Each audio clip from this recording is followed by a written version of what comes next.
What is a mortgage pre-approval? What should I expect during a mortgage pre-approval? What does it mean? What sort of documents am I going to need? In today's video, I'm going to go over all that stuff because I get a lot of questions, a lot of common questions from people that just don't understand how a mortgage pre-approval works. So I'm going to walk and talk through what a mortgage pre-approval looks like when you're working with us. It can vary by lender, but for the most part, it's going to be relatively similar, right? Most lenders in 2024 and beyond are going to have some sort of online portal where you can fill out an application. This happens to be a page on mtmg.com where you can apply right now.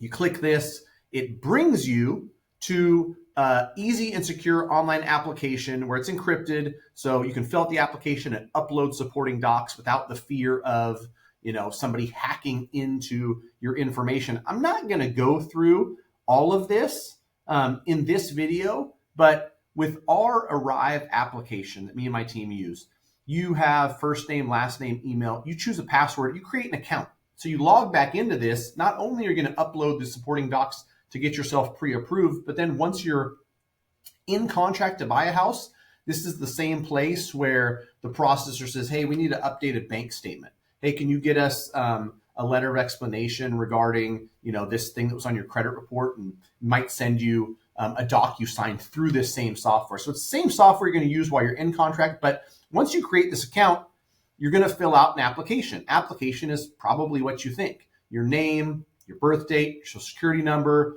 your job history, real estate you own, and it's really, really easy to use. And based on how you answer the questions, when you get done with the application, if you fill out that you're a veteran, it's going to prompt you to upload your DD-214 and other things that apply to a VA loan.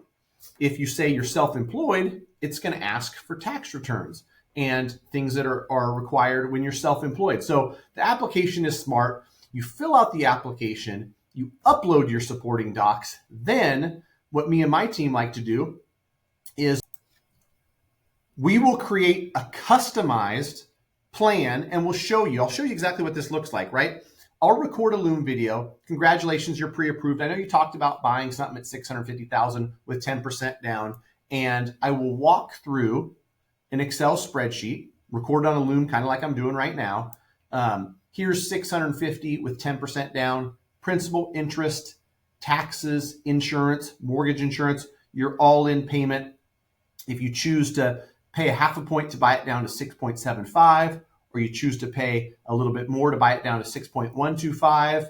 We've got estimates even for what the third-party fees will be, which is prepaying taxes and insurance, title fees, all of the other costs that are associated with that based on how the contract is written, right? That's why these are estimates. They're not exact figures, because the contract might be that the transfer tax is paid by the seller. The contract might be that title fees are split. But a good rough estimate of, if I buy something for $650 with 10% down, I'm going to come out of pocket roughly $80,000. Now, if you get a $5,000 seller credit to cover some closing costs, that number might be $75,000. If you get $10,000 in credit, it might be $70,000. But this gives you a good idea, and it can also show you, do we want to spend the extra $5,500 to buy it down from 6.75 to 6 1/8?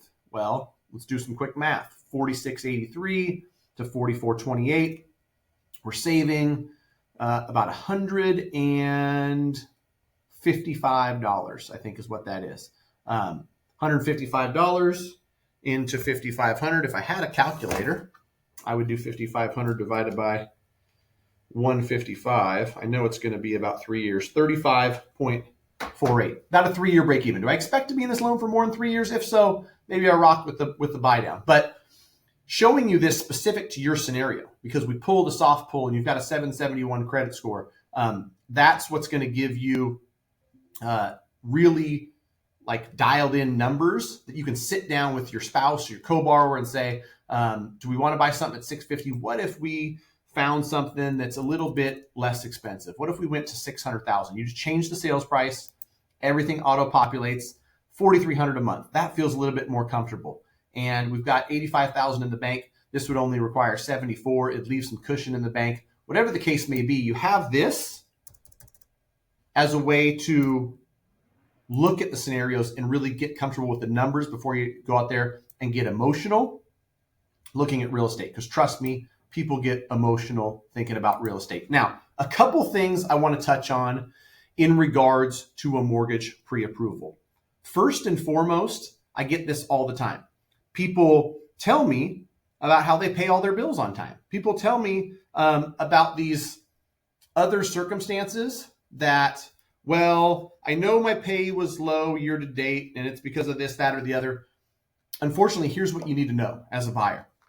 Mortgage guidelines, for the most part, are really straightforward. And so regardless of how much your mama loves you or how great of a candidate you think you are, as a mortgage broker or any other mortgage professional, we're simply gathering all of the data. Here's the credit report. Here's the monthly debts. Here's the pay and how it gets paid and how it gets calculated based on how an underwriter has to calculate it. Because Fannie and Freddie, the conventional guidelines are the same. Or if you're doing an FHA loan, those guidelines. VA loan, those guidelines. So we are just figuring out, and a pre-approval that is signed by me or signed by any other mortgage professional is just me saying, in my professional opinion, I think that I can get a loan done for you based on the information we have today. People ask how long a pre-approval lasts. And that is like, if nothing changes, interest rate, your rate of pay, your money in the bank, your credit, then you should be good. Next month, the month after, the month after. Where pre-approvals can go bad, or a pre-approval that you got even 15 days ago is no longer valid, is if something changes. Something materially changes about your credit profile. Oh, I actually went out and bought a car. I've got a $571 payment. Well, that changes your credit profile. Or I took a different job and I'm going to eventually get paid more, but for the time being, I'm working on 100% commission only. Well, that's going to affect your mortgage pre-approval. So a mortgage pre-approval is a snapshot in time. Based on this information, we can get a loan done for you. Granted, nothing changes, right? And really, as much as I get it and I hear it from people about all the greatness about their file is, oh, my credit score is dinged because of this, or my pay is funky because of this. Unfortunately, there's not really a lot of taking that stuff into consideration. It's really black and white when it comes to mortgage guidelines. So that's the rough, how does a mortgage pre-approval work? I feel that if you're working with us, you're working with somebody else, it's going to be relatively similar. You might talk to somebody, talk about your scenario, talk about your goals. Then you do an online application. You upload supporting docs. You get issued a pre-approval. And upon the issuance of the pre-approval, we like to lean in, provide you some specific guidance based on your specific scenario. As a buyer, I encourage you to also lean in and ask questions. And the more educated you are, the more empowered you're going to be when you go out there and start shopping for a home. So any questions at all, feel free to reach out to me and my team. Greatmortgagebroker.com is a great way to get started with us, no matter what state you're in. If you're working with me personally and you're in California, Texas, Florida, or Tennessee, you can fire me an email, matt@mtmg.com.